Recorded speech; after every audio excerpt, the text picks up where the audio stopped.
Вот на что мы не могли рассчитывать никак, данные светильники гипсовые, у нас вот его краешек, мы как-то об этом снимали, это уже вот рассчитано для малярки, вот этот слой 2 миллиметра. Соответственно, мы должны смонтировать вот за подлицо с гипсокартоном.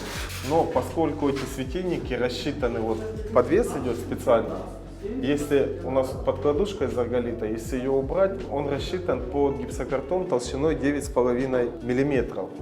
Но 9,5 мм это гипсокартон, он предназначен для окружности. Везде гипсокартон используется 12,5 мм. Он прочный, надежный. И нам приходится под каждый кронштейн из арголита вырезать специальные подкладушечки, чтобы его немножко ниже опустить, и он был заподлицован у нас с основным потолком.